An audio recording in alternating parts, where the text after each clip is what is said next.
Guys, അപ്പോൾ ഇന്നത്തെ പരിപാടി ഈവനിങ് സ്നാക്ക് കേട്ടോ. അപ്പോൾ അതിനുവേണ്ടി ആദ്യം മുട്ട ബജി ഉണ്ടാക്കാൻ തീരുമാനിച്ചു. അപ്പോൾ അതിനുവേണ്ടി മൈദ, കടലമാവ്, മുളക് പൊടി, ഉപ്പ്, മഞ്ഞൾ, പിന്നെ കുറച്ച് കായം കൂടി ഇട്ടിട്ട് ഇളക്കി ആ ഒരു ബാറ്റർ റെഡിയാക്കി വെച്ചിട്ടുണ്ട്. പിന്നെ നമുക്ക് വേണ്ടത് പുഴുങ്ങിയ മുട്ടയാണ്. പുഴുങ്ങിയ മുട്ട നമ്മൾ ഇതിലോട്ട് ഇട്ടിട്ട് അതേ മാവിൻ്റെ അകത്ത് തന്നെ കുഴച്ചിട്ട് ആ ഒരു എണ്ണയിലോട്ട്, തിളച്ച എണ്ണയിലോട്ട് ഇട്ട് കഴിയുമ്പോഴത്തേനും ഒരു പ്രത്യേക സ്മെല്ല് വരും കേട്ടോ. അത് അടിപൊളിയാണ്.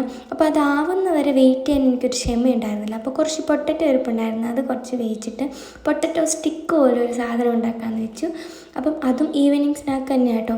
അതിന് വേണ്ടി നമുക്ക് പൊട്ടറ്റോ നമുക്ക് പുഴുങ്ങിയെടുക്കണം. പിന്നെ കുരുമുളക്, മഞ്ഞൾ പൊടി, മുളക് പൊടി, ഉപ്പ്, പിന്നെ കുറച്ച് മല്ലിയില കൂടി ഇടണം. എന്നിട്ട് അത് നല്ലപോലെ ഇളക്കി എടുക്കണം.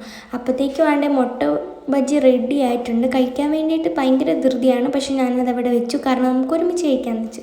പിന്നെ ഇത് അമ്മയാട്ടോ ചെയ്യുന്നത്, ഇതെല്ലാം ഞാൻ പറഞ്ഞു കൊടുക്കുന്നത് മാത്രമേ ഉള്ളൂ. അപ്പം അമ്മ ഇതെല്ലാം കൂടെ ഇങ്ങനെ സ്റ്റിക്ക് പോലെ ആക്കിയിട്ടാണ് നമ്മുടെ ആ എണ്ണയിലോട്ടിടുന്നത്.